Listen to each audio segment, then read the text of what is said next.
Башка өлкөдөн бакыт издеп миграция шамалына айдалган кыргызстандыктардын расмий саны миллионго жакын. Тилекке каршы башка өлкөгө кеткен адамдардын баары эле бар таап чет өлкөлөрдөн жыргап кеткен жок. Бөтөн элден, бөтөн жерден кыргызстандык мекендештерибизди ар кандай кыйынчылыктар күтүп турат. Бирок мындай кыйынчылыктарга карабастан биздин мекендештерибиз, мигранттар үй бүлөсүн жана керек болсо Кыргызстанды багып жатат. Саламатсыздарбы? НТС телеканалынын эфиринде Ар тарап программасы. Биз бүгүн миграция маселесин талкуулаганы турабыз. Урматтуу телекөрүүчү, эгерде сиздин дагы ушул маселе боюнча кандайдыр бир сурооңуз же болбосо пикириңиз боло турган болсо, анда биздин 0312ден башталган телефондук номерибизге байланышыңыз. Мындан тышкары биз сиздерге эмгек мигранттарына жетиштүү көңүл бурулуудабы деген суроо узатып собол салдык. WhatsApp номерибиз аркылуу ооба же болбосо жок деп добуш берип койгонго дагы баардыгыңыздарды чакырып кетмекчибиз. Анда бүгүнкү талкууга катыша турган коноктор менен тааныштырып баштай берели. Биздин биринчи коногубуз Кыргыз Республикасынын өкмөтүнө караштуу миграция кызматынын коомдук кеңешинин төрайымы Нурбүбө Керимова. Биздин экинчи конок Замандаш ассоциациясынын өкүлү Азамат Айтбаев жана ошондой эле Сезим кризистик борбордун жетекчиси Бүйсара Рыскулова жана Бишкек шаарынын тургуну, мурда мигрант болуп Россияда эмгектенип келген Мырза Назаров. Урматтуу коноктор, келип бергениңиздерге баардыгыңыздарга ыраазычылык билдирем. Эң биринчи эле Нурбайым, сизден баштайын деп атам. Азыркы учурда канча кыргызстандык миграция шамалына айдалып чет өлкөдө иштеп жүрөт? Рахмат чоң. Эң биринчиден тиги багы официалдуу маалымат боюнча, статистикалык маалымат боюнча бүгүнкү күнү миграцияда 700-750 миң кыргыздын жарандары жүрөт деп ушундай. Бирок бейрасмий мындан да көп болушу мүмкүн. Бул официалдуу түрдө болуп атат да, бул мындай санап мындай эметип көрсөк биз карасак деген. Бүгүнкү күнү миграцияда 2 миллионго жакындап калды биздикилерчи. Биздин кыргыздын жарандары. Мен эмне үчүн аны айтып атам? Бүгүнкү күнү эң биринчи кетип аткан өлкө бул Россия Федерациясы. А жерде 750 миң биздин кыргыздын жараны бар. Себеби деген бу августта деген мекендештердин форуму болуп атканда, ошол жерде биз сүйлөшүп эметсек, биздин мекендештерди жана диаспоралардын чоңдору менен ошондо булар айтып кетишти да, 700 миң болбойт эже, 700 миңден да ашып кетет биздин азыр Россияда болуп аткан биздин кыргыздын жарандары. Андан 35 миң экинчи өлкө бул Казакстан. Андан кийин Турция, андан кийин Эмираттар, андан кийин уже майда уже өлкөлөргө мындай жарылып кетет. Анан бүгүнкү күнү миграцияда неофициалдуу түр катарында где-то уже 2 миллионго жакындап калды дейт биздин кыргыздын жарандары. Бул статистика эч жерде жок, эч жерде берилбейт. Берилсе дагы Надстаткомго бул туура эмес. Бирок бүгүнкү болжолдуу сандар 2 миллионго чейин жакындап. 2 миллионго жакындап калды. Туура. Дагы бир суроо сурайын. Эгерде салыштыра турган болсок, акыркы бир 7-8 жылда ала турган болсок, миграцияга агылган адамдардын агымы көбөйүп атабы же болбосо азайып атабы? Көбөйүп атат. Күндөн күнгө көбөйүп атат. Түшүнүктүү. Экинчи үйдө ушу Кыргызстанда бир жакыны же тууганы же тайкеси ошо миграцияда, сырткы миграция, ички миграцияны айтпай эле коелу. Негизги себеби эмне? Жумушсуздукпу? Жок. Албетте негизги себеп бул жумушсуздук. Андан кийин деген мына жаштарыбыз деген биз баягы күнү бир изилдөө өткөрүп көрдүк, сурап көрсөк деген айтат, жеке жумуш эмес, биз деген бөлөк өлкөлөргө эмне үчүн барып атабыз? Тилибизди такшалтайлык деп атабыз, бөлөк өлкөлөрдү көрөлүк деп атабыз, алардын маданиятын көрөлүк деп атабыз, кандай жашайт экен көрөлүк деп атабыз деп ошондой. Европа өлкөлөрү болсо, кандайдыр бир деңгээлде ушинтип кабыл алсак болот эле. Башка өлкөлөрдү көрүп Россияга акча тапкан эле барышат жумушсуздуктан. Анан бул биздин мамлекетке караганда көчө шыпырса дагы кичине көбүрөөк эме маяна болот да, эмне болсо дагы. Анан бири-биринен угуп эле жанагы Чеховдун дядя Ваня деп деревни дедушки деп кат жазат эмеспи? Билип билбей эле ушундай эле агылып эле кетип атышат. Эмнеге барат деп ойлойсуз? Сиз өзүңүз эмнеге бардыңыз мисалы Россияга? Жумушсуздуктан, каражаттын жетишсиздигинен. Мисалы үчүн мен өзүм жөнүндө айтсам, байкем медакадемияда окучу, анын контрагы билесиздер канча турат? Үйдө каражат жетишсизден мен окууду бүтүп эле баргам да, байкемдин контрагына жардам берейин деп. Жумуштун жоктугунан. Мектепти бүтүп эле, Мектепте бүтүп эле баргам. Бирок жогорку окуу жайга тапшыргам менчи. Дистанционный кылып тапшырып, азыр келип, азыркы учурда улантып атам окуумду. Эми бир суроо берейин. Сиз Россияга бардыңыз, ошол эле Россия жергесине алгачкы кадамыңыз болду таштагандан кийин эле кандай кыйынчылыктарга туш болдуңуз? Документ. 2 айдай күткөм документти. Тапшыргам. Бирок көчөгө чыга алган эмесмин, себеби менде документ жок. Көчөгө чыксаң эле кармайт. Мен таможенный союзга киргенден мурда баргам да, Кыргызстан. Баргам, ал убакта документ күтөсүң, андан кийин патентке ар ай төлөп турасың акча. Эгер мөөнөтү өтүп кетсе, штраф. Азыркы күндө андай жок, бирок документти ачкандар аябай көп. Бул эч ким кепилдик бере албайт. Бул мыйзамдуу түрдөбү, жокпу? Ошону айдан Жасалма болуп калышы да мүмкүнбү? Жасалма болуп калышы да мүмкүн. Азыр абал өзгөрдүбү жанагы Бажы союзуна киргенден кийин жакшы жакка? Эми ээпке киргенден кийин албетте 4-1 негизги баягы кенен жүрүү, чек ара жок жүрүү маселеси бул эмгек агымы болчу. Анын баягы ишке ашып атат десек болот. Анткени ошо мырза айтып кеткендей эле патент жана башка керектелчү документтерди кыскартылган негизинде, келишим негизинде азыр ишке орношуп иштеп келишет. Бул келишим негизинде ишке орношкондун дагы бирден бир жакшы кепилдик себептери бул ошол эле баягы ак иштесең да, мындайча айтканда баягы мындай оозмо сүйлөшүп албай, мындай мыйзам чегинде иштесе, бул ошол социалдык ичинде кепилдиги болот, медициналык камсыздоосу болот. Бул багытта жана канча айлык маян аларыңдын ошол так көрсөтүлгөн болот да ошол жерден. Баягы алдамчылык же болбосо жанагындай ар кандай кырсыкка же башка нерсеге кабылып калганда, бул дагы ошол Россиянын жана башка ЭЭП өлкөлөрүнүн жарандарында эле толук кандуу мүмкүнчүлүгү бар да. Бул шайлоого шайлай албайт жана шайлоого катыша албайт деген эле алып салганда калгандары толук ошо. Мен Айбек ишине кошумча кылып кетейин. Бүгүнкү күнү эгерде бул жана таможенный союз деп атпайсыңарбы, ошого кире электен мурун деген балдары мектепке да окуп элчү эмес. Мектептерге алчу эмес да. Бүгүнкү күнү биздин балдарыбыз деген мектептерге кирет Россия Федерациясында. Анан биздин жанагы правалар деп атпайбы, жана тиги айдоочу атайын күбөлүк. Бул күбөлүгүбүз да жарайт. Мисалы Кыргызстанда алган ошо күбөлүк Россия Федерациясында да жарайт. Ушул көп эле жеңилдиктер келди, бирок эң көп ушул маселелерди аягына чейин чечилген жок. Пенсия маселеси чечиле элек бүгүнкү күнү. Анан жана медициндик камсыздоону айтып атпайбы тиги Айбекчи. Ал деген өзүнүн эле мигранттын өзүнө карайт, үй бүлөсүнө пока жете элек алчы. Ошону биз дагы азыр ошо талкуулап атабыз да, ушуну деген чечип бергиле жакшынакай болот эле деп. Анан өткөндө бир кат жаздык эле, тиги 100 миңден ашык акчаны 100 миңге чейин акчаны которгонго болот биздин кыргыз мигранттар деп. Бүгүнкү күнү жакшы кабар келди. 150 миң деп. Баягы документин сурабай эле 150 миңге деп ошентип. Биз ойлоп атабыз, эми бара-бара биздин миграция кызматы эгерде иштеп кетсе, буюрса көп маселелерди чечип калышы ыктымал депчи. Кечиресиз, талкууга сизди кошоюн деп атам. Мисалга ала турган болсок, мына мигранттар жыл сайын миллиарддаган долларларды Кыргызстанга которуп атат. Бул которулган акчалар дүң өнүмдүн бир 3/1 бөлүгүн түзүп атат да. Демек, мигранттардын акчасына кандайдыр бир деңгээлде биздин өлкө жашап атат деп айтсак болот. Ошол эле учурда макул биз акча таап атыптырбыз, жан багып атыптырбыз, миграциянын арты менен курулуш бизнестери, ар кандай жекешкеликтер өнүгүп атат. Бирок биз эмне жоготуп атабыз сиздин оюңузча? Бул эми башында силер айттыңар да, күнгөй тескей дейт миграциянын да. Анан ошонун канча проценти эмне тапты, эмне жоготтук миграция менен. Миграциясыз жашоо болбойт азыр бардык эле мамлекетте да. Эмне таптык, эмне жоготтук. Мындай караганда, эгерде турмушу жакшы болуп, бутуна туруп, фирма ачып, ушу Россияда айылдар бар дейт, жалаң кыргыздардан түзүлгөн. Анан биз аларды, эми алар биздин биякта туугандарына жардам берип атат, аларды жоготтук. Алар эми эгерде эле биздин Кыргызстан ушундай бир өнүп кетип, гүлдөп кетсек келер. Анан билбейм, дагы бир 10-20 жылдан кийин биздин ошол жарандар бизге келбей калат, алардын балдары да келбейт. Анысы деле биз көп калып эмеспиз да. Мына Нурбек айтып атат, 2000 адам миграцияда жүрөт деп атат. Ошо миллиону Россияда, Казакстанда, башка майда-майда башка өлкөлөрдө да бар да. Анан ошонун арасында жана кыйналгандар бар да. Көп нерсесин жоготкон бар, үй бүлө талкаланган бар, алданып калгандар бар. Анан ошон үчүн бул эми саясат болуш керек миграцияда да. Биз менен Нурбек болуп туруп эле ошол жанагындай концепция жазылып атты, саясат деп атты, катышып аттык.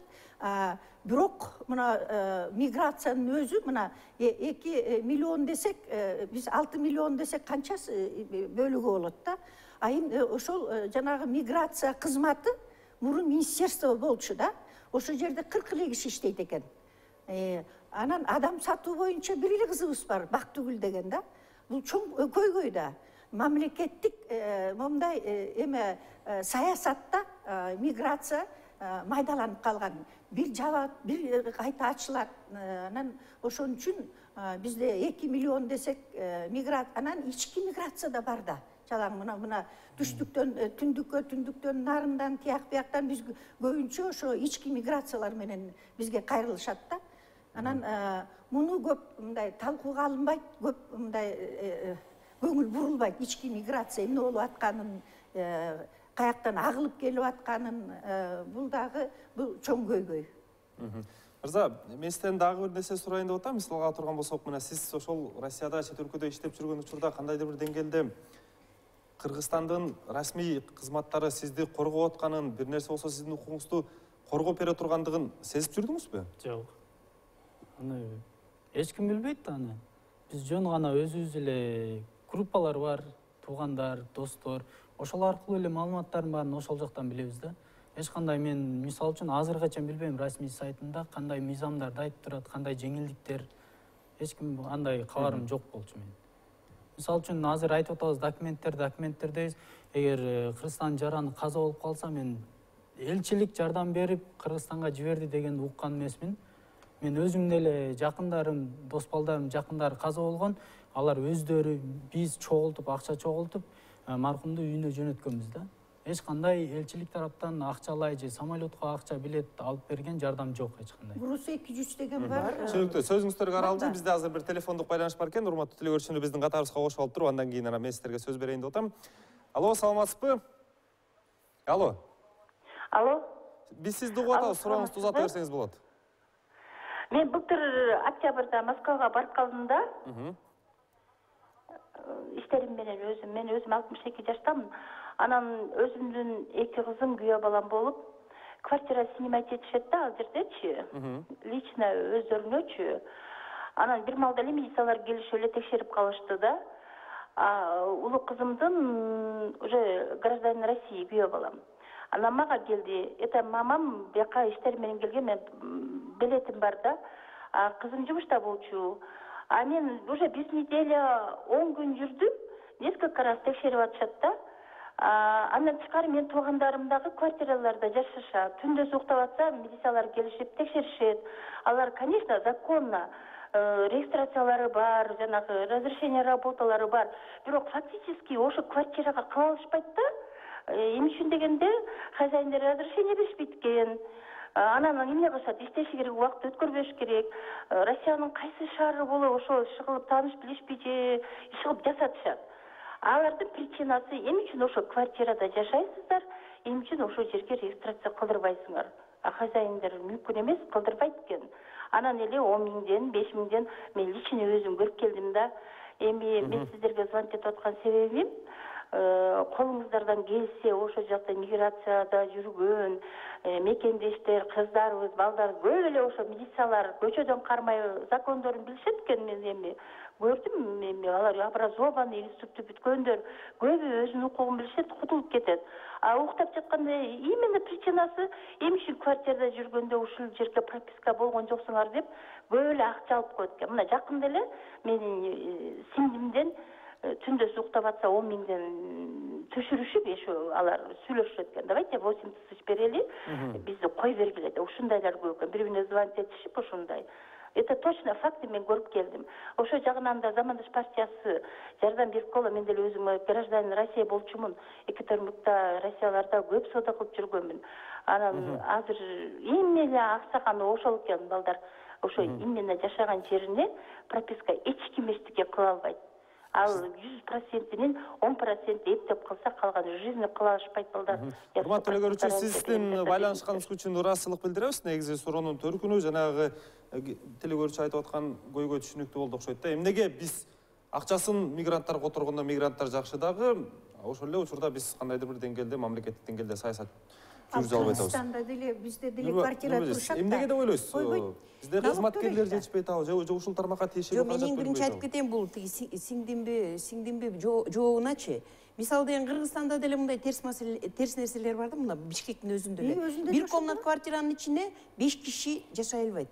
прописка кыла албайт. Себеби деген анда жана коммуналдык эмелердин баарын төлөш керек, светтин төлөш керек, Налог газ, төлөйт. суунун баарын төлөш керек да. Ошондуктан Россиядагы тиги ошол квартиранын ээси албетте аны пропискага койбойт ал кишиничи.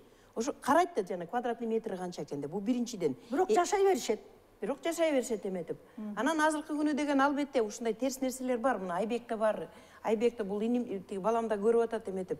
Россия жагынан бул Хабаровск жөнүндө да айтып кетпедиңерби? Жок жерден эле ушинткен дагы болбойт да. Бул деген баягы эми жердин баарында эле коррупция деген маселе бир балекет бар экен да. Акча табыш. Бул терс нерсе эмне үчүн мындай болуп атат? Көп биздин мигранттар өзүнүн укугун билбейт биринчиден, экинчиден орус тилди жакшы билишпейт. Үчүнчүдөн ошол кетип бараткан өлкөнүн мыйзамын караш керек да, бүт бойдон караш керек. Кайсы жагы туура эмес депчи. Себеби мына 91-жылы биздин Советтер Союзу кулаганда жумуш жок, мен дагы өзүм миграцияга баргам. Мен да ошондо чалдыгып, тегеребиздеги балдардын баары орус тилинин күчү менен эле чыкчумун да менчи. Орус тил билбеген биздин мигранттарга аябай эле оор болуп калат экен. Эгерде документи туура болуп, нормальный болсо дагы тили менен жакшылап түшүндүрүп бере албаса, жанагынтип сабап кетет экен, жанагынтип жаап салат экен. Мигранттардын укугун коргой турган биздин элчиликтин жана атайын кызматтардын кызматкерлери Албетте жетиштүү эмес. Азыркы күнү Россияда 9 киши иштейт, бул миграция кызматынанчы. Ошондон 6 деген Россия Федерациясында иштейт. Москванын өзүндө 6 киши иштейт. Калгандары бирден Новосибирск, Хабаровскта ошакчыктарда иштешет да. Жок, аякта да коомдук уюмдар бар. Анан аякта деген биздин мекендештердин немелери бар. Мынакей алар менен Айбектер аябай тыкыз иштешет, рахмат жок. Азаматтар аябай тыкыз иштешет. Жана диаспора деп коет биздин мекендештерчи. Алар көп жардам берет. Анан бул жылы деген миграция кызматы бир жакшынакай бир донор таап, акча каражатын таап туруп, азыр Москвага атайын бир юристтин ставкасын ачышты. Ошол жака деген эми азыр мигранттарга маалымат берип атабыз, ошо жанагы мекендештерге маалымат берип атабыз. Биз эгерде бир муктаж болсоңор, ошол жака барсаңар, акчасы жок эле биздин юристибиз жардам берет депчи. Мунун миграция кызматы жанагы солидарность деген бир борбор бар экен, профсоюздарды коргогон. Ошолор менен чогуу, ошо өзлөрүнүн бир кенеде бир долбоордун алкагында Москвада ушундай жумушташты да. Азамат ага, меске дагы бир суроо узатайын деп атам. Азыркы учурда албетте эми бардык өлкөдө эле миграция бар экен, болгону салыштырмалуу түрдө бизде азыркы учурда көп болуп атат, эми коңшуларга салыштырмалуу. Анан мен сурайын дегеним, ошол кандайдыр бир деңгээлде мамлекеттик саясат жүргүзүп атабы? Ошол адам Кыргызстандан чыгып кетерден мурдан ага кандайдыр бир деңгээлде ошо бара турган өлкөнүн мыйзамын окутуп, ал жердеги кээ бир эрежелерди колуна кармата турган. Мен билгенден азыр колуна жанагы аэропорттон бүктөмө кагазды карматып атабыз, андан башка мындай чоңураак көзгө көрүнүктүү иш болуп атабы Уюштуруу дегенде. түрүндө бул багытта баягы иш жүргөн жок. Негизинен баягы бирден бир жалпы миграциялык саясаттын сырткы миграция багытындагы бир жакшы чечилчү, көйгөй чечилчү маселелердин бири бул ошо уюштуруу түрүндө сыртка жумушка орноштуруу маселеси болуп эсептелинет да. Бул ошол сыртка мекендешибиз чыгып атканда Кыргызстандан бул ошол багытта мисал катары айтып кетсем, Түштүк Кореяга азыр мына биздин мекендештер кетет. Бирок кайра эле ошол ичинде квотабыз мисалы 3000 болсо, ошонун жарымы араң-араң кетип атат, жарымы кетпей калат. Башка мамлекеттин багыттарындагы караганга мүмкүнчүлүктөр азыр бар, аябай жакшы. Ошону да колдонушубуз керек. Ошол эле мына көчөңкү эле чыккан жаңылыктардын бири бул ошол Өзбекстан менен Япониянын түзгөн меморандуму. Бул ошол Японияга 10-чу мамлекет болуп өзүнүн баягы жумушчуларын жибергенге мүмкүнчүлүк алып атышат. Мен дагы баягы кулагым чалып калды, биздин дагы баягы Тышкы иштер министрлиги аракет кылып атат деп. Эгер бул ишке ашса, бул дагы жаңы багыттардын бири деп эсептелинет да. Анткени баарыбызга белгилүү нерсе, өнүгүп аткан өлкө Япония жана андан сырткары дагы Европа сыяктуу эле карылар көп өлкөлөргө айланып баратат. Аларга ошол жумушчу көбүрөөк керектелет да. Анан бул жерден негизги ошол көйгөй катары ошол уюштуруу түрүндө чыгаруу. Бул эми миграцияга үндөө эмес, бул ошол жөнгө салуу бир жолдордун бири деп айтсак болот да. Андан сырткары албетте маалымат компаниясынын күчөтүү, баягы азыркы жүргүзүп атканды деле аз деп эсептесек болот. Анткени мына баарыбызга эле белгилүү нерсе, канча адам кетип атса, ошонун көпчүлүгү маалымат билбей эле кетип атышат да. Ошол эле аэропорттогу кагазды деле көрбөй кетип атат кээ бирлери. жана башка себептери бар. Муну ошол буга чейин да айтылып келди. Миграция кызматкерлеринин аз санында деп. Ошо жергиликтүү бийликтин дагы баягы өзүлөрүнүн мүмкүнчүлүктөрүн колдоныш керек. Анткени негизги миграция агымына чыгып аткан биздин жарандарыбыз бул ошол региондордон кетип атат азыр. Толук маалымат берүү деген максатта бул негизгисин ошол өзүнүн укугун, жүрүм туруму жөнүндө дагы түшүндүрмөсүн, бара турган мамлекеттин мыйзамын, албетте тил негизгисин билип алып кетсе жакшы. Анан жергиликтүү ошо бараткан жердин кайсы жерге жумушка барасың, эмне болуп иштейсиң, бул жерден билип алып кеткени анык жакшы да. Анткени эчтеке билбестен эжекем айткандай сарафандык радио менен кеткендердин көбү туңгуйкага болуп, кулчулукка кабылып, ар кандай бир оор жагдайларга кабылып калгандар көп да. Андан сырткары ошол маалыматтык компанияны бардык тараптан күчөтүү, бул ошол эле бул багытта албетте бияктан айтылгандай коомдук уюмдар дагы чоң иш жүргүзүп келишет бул багытта. Аракеттер бар, бирок ал дагы жетишсиздик. Негизгиси ошол мына көптөн күткөн миграциялык саясаттын концепциясы кабыл алынган турат азыр мына иштөөнүн үстүндө. Ошол алынса дагы бир негизги документ катары дагы көп нерсе өзгөрүп кетет дейсизби ошол концепция менен? Өзгөрүлбөйт, бирок эми негизги документ катары бир багыттар аныкталат эле да. Ошону менен мындай алга жылат элек.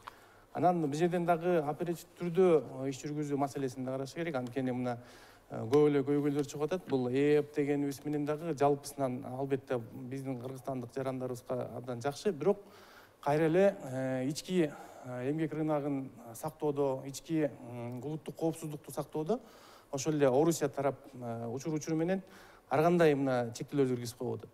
Бул ошол эле айдоочулук күбөлүктөрдүн чектөөсү боюнча сүйлөшүүлөрдүн негизинде анан кайра бир топ баягы жагдайлар туулуп, ыңгайсыздык туулгандан кайра чечилди.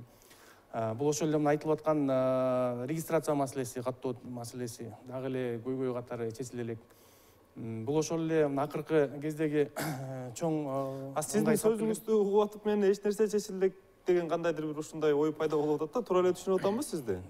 Эчтеке чечиле элек деп айткан жокмун, бирок чечкенде дагы ошол оперативдүү түрдө чыккан маселеге эме кылыш керек. Анткени Орусия мамлекети ошол убагы менен бөгөт коюп атат да. Мына баарыбыз эле биз практика жүзүндө көрүп атпайбызбы? Акыркы эле мына акча которууну бөгөт койду. 100 000 сомдон ашык которо албайт деп. 100 000 рубльдан. Азыр эми жакшы жаңылык деп айтылып атат, 150 000 көтөрүлдү деп. Бул эми кайра эле ошол эле жана сиз айткандай акчаны эсептегенде мигранттар жакшы кыйын. Кайра эле бирок бер жагын келгенде көйгөй чече албайт. Түшүнүктүү Азамат ага, сиздин сөзүңүздү бөлүүгө мажбур болуп турам, анткени бизде бир чакан жарнамалык түрмөк бар экен. Урматтуу телекөрүүчү, сиздер НТС телеканалынын ар тарапты көрүп жатасыздар. Биз бүгүн миграциянын күнгөй тескейин талкуулап жатабыз. Бизден алыстабай туруңуз, чакан жарнамалык түрмөктөн кийин студияга кайра кайтып келебиз.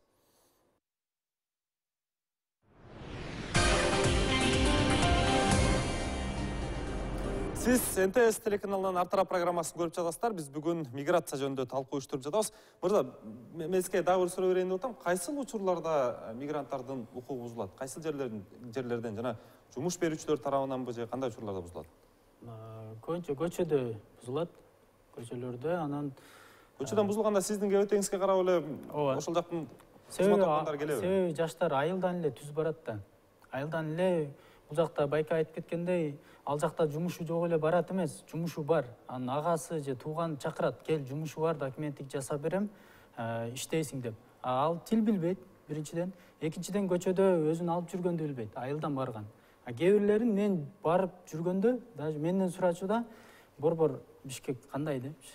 Бишкекти көргөн эмес. Алар үчүн, кээ бир жаштар үчүн 8-область деп койсок болот да, Москва шаарынынчы. Ошондой эле болуп калган. Ал жакта 4-5 жыл жүрүп, Кыргызстандан жакшы билет да Москваны. Азыр документтер кичине жай болду, бирок таксилерди айдап кеңири болуп калды десем да болот да. Мурда андай болчу эмес. Азыр кичине жеңилдик бар, бирок дагы эле документ жасагандар аябай көп.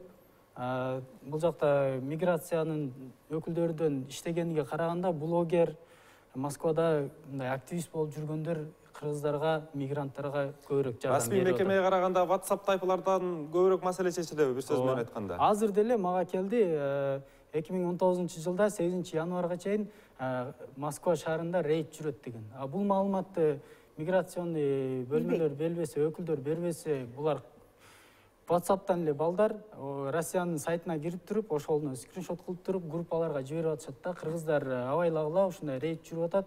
Кечинде саат ушунчадан көчөдө жүрбөгүлө, себеби азыр карабайт эч кимге. Рейд жүрүп атат, тазалаш керек жаңы жылга чейин деп. Мен кошуп кетейин, мына айтып атпайбы, жаштарга окууну онду бүтөбү бүтпөйбү 8ден кийин эле өзгөчө кыздарга, кыз балдарга өтө кыйын да. Ошентип мындай туугандары бир бала бак дейт, бакчы кыздар деп да коюшат да. Анан алар жакпай башка жакка кетип калат. Анан көп дүрдүйнөгө уятта болуп атабыз. Кыздарыбыз эмне болуп атат? Болочок энелер. Анан кайрылып кетким келет. Ушул урматтуу ата-энелер, кыздарыңарды ушул чет жакка жиберип атканда каяка барып атат, эмне менен дем алып атат, кандай турмушту көрүп атат, ошону байкасаңар да. Бул биздин болочок энелер, биздин келечегибиз да. Жанагындай макул болуп, бир аз тыйын тапканына анан кийинкиси эмне болот? Эми баары 5 тиги манжа тең эмес дегендей жакшы иштеп кеткендер деле бар. Бирок кыйналып ошо жерде мына тиги бала төрөлүп, анан ошондо эгерде мындай эметип көрсөңөр балам, ошо кыргыздарга кыйынчылык жасатып аткандар көп экен да, бар экен. Жалаң эле башка эмелерден эмес, өздөрүнө эрекет болушуп, өздөрүнө жанагындай сабап кетип, кыздарды уят кылып, ушундай бир дүрдүйнөгө уят болуп калып атабыз сыртка чыкканда. Эми үчүн дегенде биерден мен сизге кошулам, билим жок. Анан жанагы Бишкекти көрбөгөн, анан маалыматы жок, ошо жака кетип калып, эми кыздар болобу, балдар болобу, тиякта ошондой кандайын белгилеп коюш керек. Жыргагандан кетип аткан жок, туурабы чет өлкөгө? кеткен жок. Бирок кээ бирөө жөн эле мындай орусча айтканда за компанию кетип андай да рас болсо керек. Жаштар үчүн азыр бул келечекпи, максатпы же мураспы же тагдырбы деген 4 немеде туруп калды да. Кээ бирлер келечегин курам деп барып атат, кээ бирлер тагдырдын айынан барып атат, кээ бирлер бир мен агам иштеп атат деп мурас катары баргандар болуп атат. Анан Москвага кирерде сенден сурашат, талонгода отургандар, эмнеге келдиң, жашың канчада, эгер 9да болсо эмнеге окуган жоксуң деп сурашат. Эмнеге бизде Кыргызстандан чыгып атканда сурашпайт, 18ге толбогон болсо эмнеге мектепте окубай жүрөсүң деген сурооду беришпейт да. Кана ата-энең гана эмнеге мектепте 11-ді бүтөсүң, анан чыгасың деп эч ким айтпайт, сураган жок. Жок, эми айылда деле, айыл өкмөтү деген бар, мамлекет деген бар ошо жерде. Мындай бүт Кыргызстан болбосо алакандай эле элбиз да. Ошол райондун ичинде канча жаштар бар, каяка тентип кетти, эмне кылды, иштедиби, кимдин кызы, кошуналар, ошону бир эсепке алса болот да. Бизде эсеби жок болуп калып атпайбы? Ким каяка кеткенин мына жалпы айтып атабыз, 700 миллион дейбиз, а мындай бейрасмий 2 миллион деп атабыз. Бул деген айырмасы мындай чоң болуп атпайбы? Бизде мындай ситуацияны билбей калып атабыз. Кечиресиз, азыр Мескеде суроо берейин, Нурбеже, сизге Меске дагы бир суроо берейин деп атам. Суроо берерден мурда бардыгыңыздарды кайгылуу сандар менен тааныштырайын деп атам. Мисалга отурган болсок, 2016-жылы мен ачык маалымат булактарынан алдым. 2016-жылы 184 адамдын сөгү Кыргызстанга келген экен. 2017-жылы 136 адам чет өлкөдөн өлүм таптыр. Ошол эле учурда бүгүнкү күндө 1804 адам чет өлкөнүн түрмөсүндө отурат экен да. Анан азыркы учурда буга чейин окусам, мекендештерибиз ушул сөөктү алып келүү боюнча ар кандай маселелерге көп айтып атат. Мына бул жакта мырза да айтып кетти. Анан демилге көтөрүлүп атат бүгүнкү күндө. Мигранттын өмүрүн камсыздандыруу боюнча, ушул боюнча иш болуп атабы бүгүнкү күндө? Бул боюнча деген ошо жанагы жана миграциондук саясаттын ичине кирген, бул маселе көтөрүлгөн. Бирок деген бул мырза иним дагы айтып кетип атпайбы, тиги миграция кызматы иштебейт, эчтеке кылбайт депчи. Мен бүгүнкү күнү ойлоп атам, ар бир жаран чет мамлекетке кетердин алдында өзүнүн тагдыры өзүнүн колунда да, туурабы? Өзү ойлонуш керек да, каяка баратам, эмнеге баратам, эгерде аяка баратсам кандай коопсуздук керек мага депчи, муну ойлобойт. Ата-энелер ойлош керек бул жөнүндө. Эң биринчи ошо үй бүлөнүн ичинде ойлош керек да. Анын үчүн деген миграция кызматы келип деген айланып кетейин, мен сени момунтип коргойм, тигинтем, минтем деп айта албайт да. Ушундай болуп атат да. Анан мен силерди албетте колдойм. бүгүнкү күнү деген мынакей силер айтып атасыңар, өлүмчүлүктөр көп болуп атат. Жана груз 200 деген бар. Аяка деген эгерде баягы арыз жазып мындай кайрылышса жардам берет. Бирок жардам бергенде да бир жаман нерсеси болот. Тияктан жардам бербейт да, баягы өлүктү бияка алып келгенден кийин бир жерден бир толтурат, толгон токой кагаздарды чогулткандан кийин. Болбосо 2-3 күндүн ичинде жерге бериш керек туурабы? Ошондой болот экен деп айтып. Биз ушул маселенин баарын көтөрүп атабыз баягы коомдук кеңеш катарындачы. Анан эми силер мына айтып кетип атасыңар, тиги балдар даярданбай эле, эчтеке билбей эле кетип атат деп. Дагы бир жолу айтып атам, ар бир мигранттын, ар бир биздин Кыргызстандын жаранын тагдыры өзүнүн колунда. Эгерде кулчулукка түшөм десең кете бер. Эгерде мындай болом, ар бир жаран деген ойлонуш керек да. Анан азыр деген биз мындай болуп атабыз. Жок, мындай болуп атабыз. Бир деңгээлде мамлекеттин саясаты болуш керек го деген ойду айтып беребиз. Албетте, мамлекеттин саясаты керек. Но мен дагы бир жолу бүгүн айтып кетейин деп атам. Бул аябай көйгөйлүү, жүрөктү ооруткан нерсе болуп атат. Мына Замандаш ассоциациясы менен да жайында августта жана мекендештер менен кезиккенде ошондо бул маселени көтөргөнбүз. Бүгүнкү күнү мисалы эмгектин маселеси жана жумушка орноштуруу маселеси бөлөк министерство турат. Министерство соцразвития дейт. Миграцияда только миграция маселеси. Бул баягы кызмат катарында саясат да жасай албайт, баягы эме деңгээли боюнчачы. Ошондуктан бүгүнкү күнү эң биринчи биз айтып атабыз. Бул миграция кызматынын статусун көтөргүлө, айланып кетейиндер, хотя бы госкомитет кылгыла. Анан бул эмгекти, анан жумушка орноштуруу үчөөнү бир кылыш керек. Болбосо башы тетиякта болуп атат, буту тет жерде болуп атат колу менен. Анан өзүңөр ойлонуп көргүлөчү. Башыңар тиякта жатса, буттарыңар биякта, силердин тилиңерди албай турса эмне болот? Бул деген бул ичинен, Кыргызстандын ичинен ушу саясатты, ушу нерсени чечиш керекпиз биринчиден. Экинчиден, эгерде бул маселе чечилсе, үстүнөн бир жакшы мамлекеттик орган болот, ушунун баарын көзөмөлдөгөнгө. Бүгүнкү күнү мына миграция кызматы айтып атат, силер иштегиле мигранттар менен, тигилер менен, булар менен депчи. Бирок айланып кетейин. Колубуту кыска. Колубуту кыска байланган, монтип турат да. Мен билем биздин тиги президент Жээнбеков премьер-министр болуп турганда, ошондо бир токтому бар. Токтому болгондо ошондо айткан. Ар бир эмеде аймакта бул миграция кызматынын өкүлчүлүктөрүн кайра башынан жандандырып ачыштырыш керек депчи. Биз ушуну менен мен 3 кат жаздым. Президенттин аппаратыначы. Качан бүтүрөсүңөр ушуну? Качан болот бул депчи. Анан силер айтып атасыңар, айыл өкмөтү деп. Эжеке, айыл өкмөтү иштей албайт. Эмне үчүн? Айыл өкмөтүнүн ичинде бир адистин башында военкоматтын жумушу да турат, милициянын жумушу да турат, соцработник деп коет, пенсиянын жумушу да турат, аялдардын жумушу да турат. Анан биз деген аларга кайрылганбыз. Иштеп бергиле ушу миграция жагынан. Биз да жардам берелик десек, алар айтат, акча төлөп бергиле бизге. Нурбү, акча төлөгүлө, биз иштеп беребиз миграция жагынан дейт. А бүгүнкү күнү эгерде биз айыл өкмөтүнөн баштабасак, бүгүн ким Азамат айткандай, Мырза айткандай, жумуш болбойт. А себеби деген элдин баары айылдан келип атат. Бул шаардан кеткен балдар орус тилди билет, кичине баягы билет да кайсагынан каягына чыгып кетет.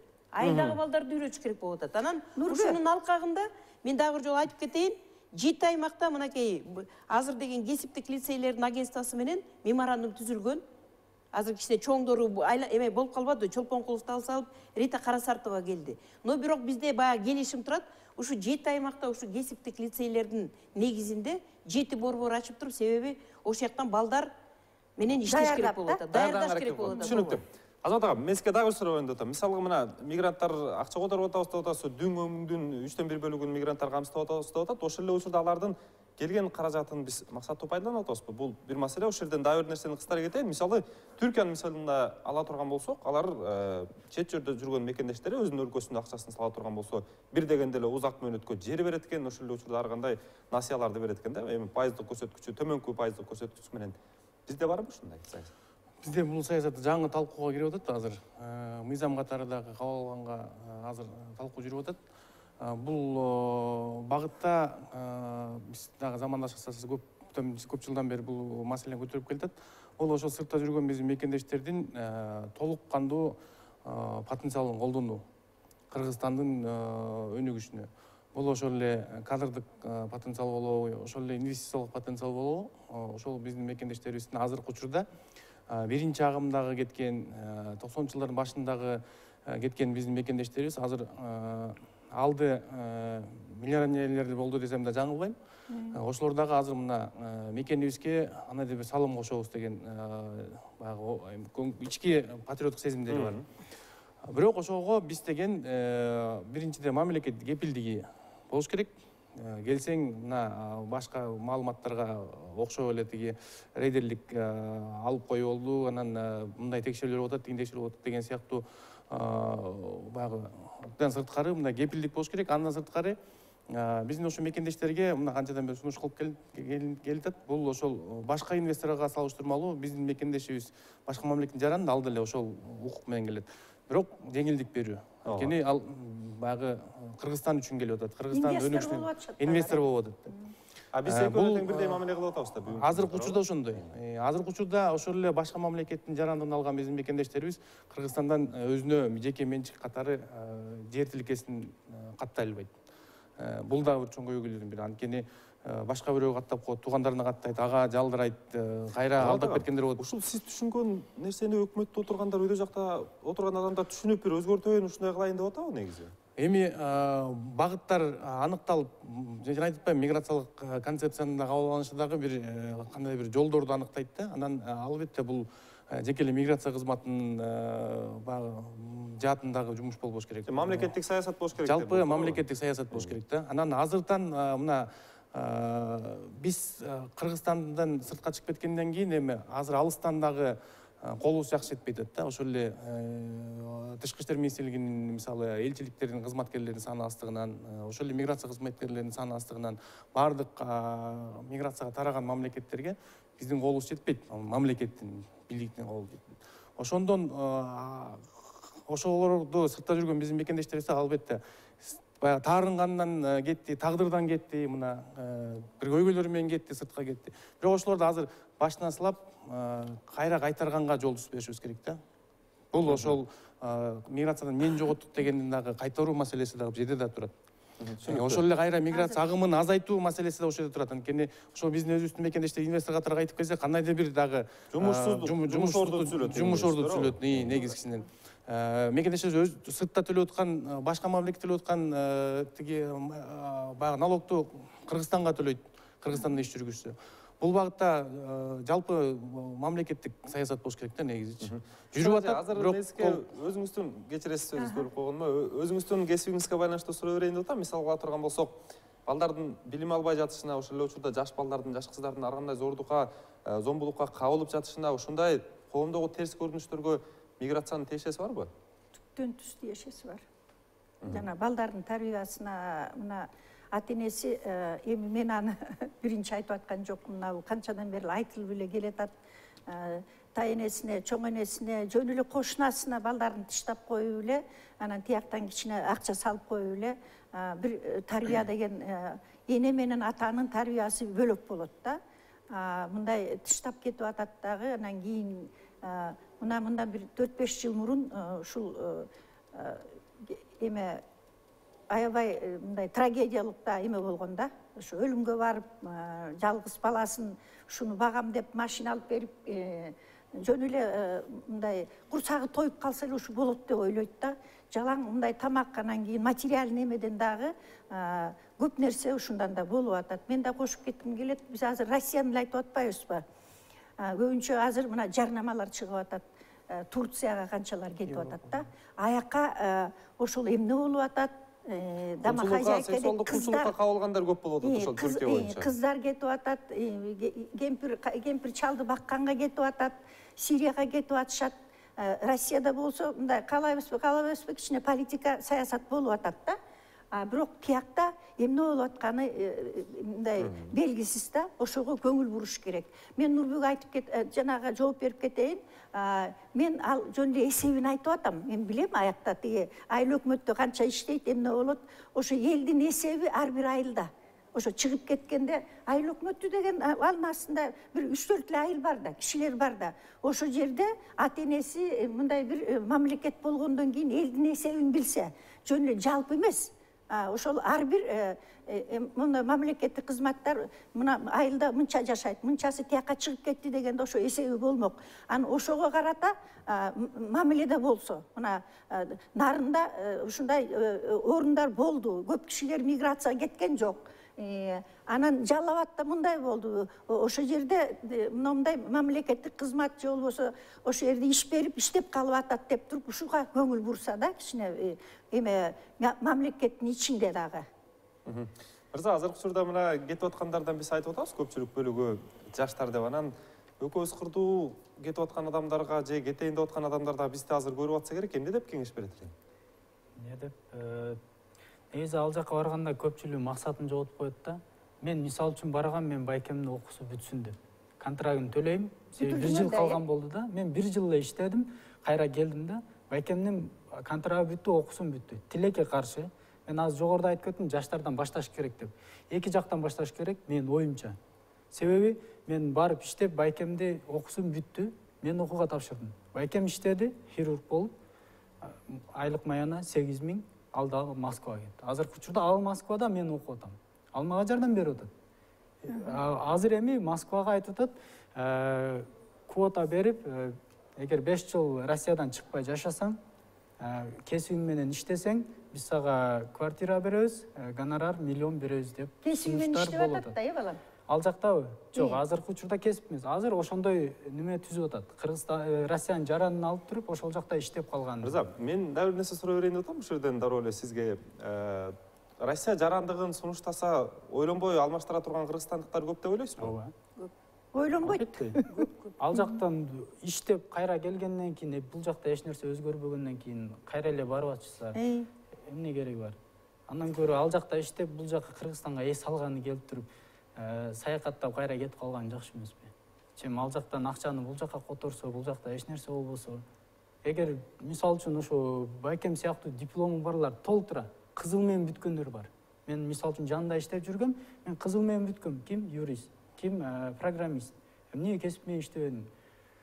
Жумуш жок. Себеби жылына медиктер 300 медик бүтсө, юрист 300 бүтсө, жумуш кайда? Жумуш жок. Эгер башка Япониядан келип аткан медициналык бөлмөлөр ачылып атпайбы азыр? Ошондой сыяктуу Кыргызстан өзү ачса, эмне иштейт да ушулар? Медакадемияны бүткөн, башкаларды бүткөндөр, кесиби балдар иштейт. Мамлекет бул жактан, өйдө жактан да караш керек, ылдый жактан да тарбияны Жумуш орундар болуш керек да. Жумуш орундар бар, аймактардачы, бирок маянасы аз болуп атпайбы? Маянасы аябай, жумуш орундар бар Кыргызстанда. Бирок маяна кенедей. Ал маяна иштебейт да. Азыркы учурда жумуш орундар оор маселелердин бири болуш керек. Мен сизге дагы бир суроо берейин деп атам. Өткөндө мен ушул маселе боюнча кайрылып жүрүп, автобекеттен бир чоң апаны жолуктурдум, өзүнүн эки небересин Россияга кетип аттыр, анан коштошуп аттыр, анан апанын кайгырган бир көрүнүшү ал ушул эки небересинин кыргыз тилин билбей калганына, кыргыздын дилин билбей калганына, салтын билбей калганына абдан кайгырып аттыр да. Анан мен сурайын дегеним ушул чет өлкөдө миллиондон ашык жүргөнүн көрүп атабыз, алардын балдары бар. Анан аларга кандайдыр бир деңгээлде кыргыз менен тааныштыра турган бир окуу программалар, көрүнүштөр болуп атабы? Болуп атат. Себеби деген мына августта жанагы айтпадымбы, бул жыл сайын азыр бул мекендештер менен жолугушуу болуп турат бизде. Ушундай себебдеги президенттин алдында бир кеңешме түзүлдү, ушу мекендештер менен иштегенге. Аны Азамат билесиң, тиги ассоциация замандаштагы ошол сүйлөшүп кетти да. Анан азыркы күнү бул жакшы нерсе, өткөндө деги миграция кызматы бизге кичине маалымат берген, эмне жасап атышат, тиги 6-7 айдын ичинде эмне кылды депчи. Ошондо деген бир жакшынакай бир маселени чечип атышыптыр да булар. Себеби деген жанагы чет мамлекетте жүргөн биздин мекендештер менен ошолор менен баягы чогулуп, ошол жака барып кезип турушат да, депутаттар менен чогуу барыпчы. Бул миграция кызматынын тиги жумушчулары. Анан ошол жерден ушундай жакшы бир нерселерди айтыптыр да, ошо мекендештер өзлөрүнүн борборлорун ачат экен ошол жерден. Ошо борборлорунда баягы балдары кыргыз тилди унутпаш үчүн, каада салттарын унутпаш үчүн ошол жерден үйрөтүп турат экен. Мындан тышкары миграция кызматы азыр деген мобилдик барак чачып атат телефондорго. Бүт баары балдардын баарында бул уюлдук телефондор бар. Ошонун ичинде англис тилин кыргызча, англисче үйрөтөбүз депчи, орус тили жок элечи. Ошондо булар айтып атат, бир жакшы нерсеси кыргыз тилди да үйрөнө башташат булар. Англис тилди да. Себеби англис тилди эң биринчи үйрөнүп атат да биздин жарандарчы. Анан деген жанагы бул мобилдик баракча, ушунун баары кыргыз англисче болот деп эметип атышат да. Миграция кызматы ушул жагынан да катуу азыр иштей баштады. Эмне кошумчалайын деп атасыз? Бул эми сыртта жүргөн биздин мекендештердин уюмдары, андайча айтканда диаспоралар, ошол маданий борборлор, булар эгейсиз тоодой чоң жумуш жасап келишет да. Бул ошол эле кыргызстандыктардын арасында, мекендештердин арасында биздин кыргыз маданиятыбызды жайылтуу, жана ошол жергиликтүү бийлик, жергиликтүү эл менен тааныштыруу багытында, укук коргоо багытында аябай чоң жумуш жасап келишет. Бул алды 20 жылдыктардын азымына белгилеп атышат. Ар кайсы айрыкча биринчи агым башталган бул Россия Федерациясы, ошол жактан көбүнчөсүн эсеп мисал катары башка мамлекеттер дагы баягы бутуна туруп келаткан биздин диаспоралар деп айтсак болот.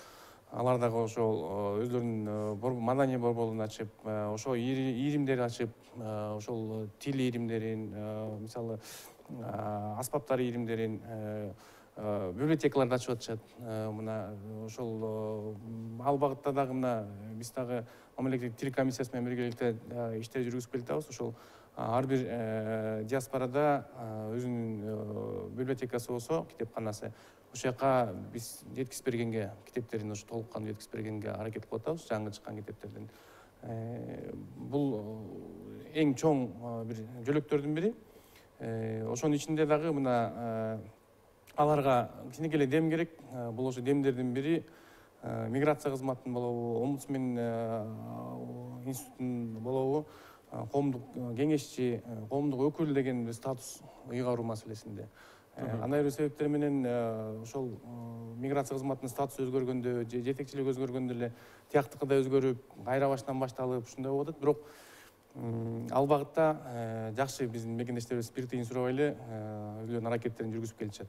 Ошол эле кайра эле жүк эки жүздө дагы түшүктүн баары ошо диаспора өкүлдөрүнө, ошо активисттерге түшөт.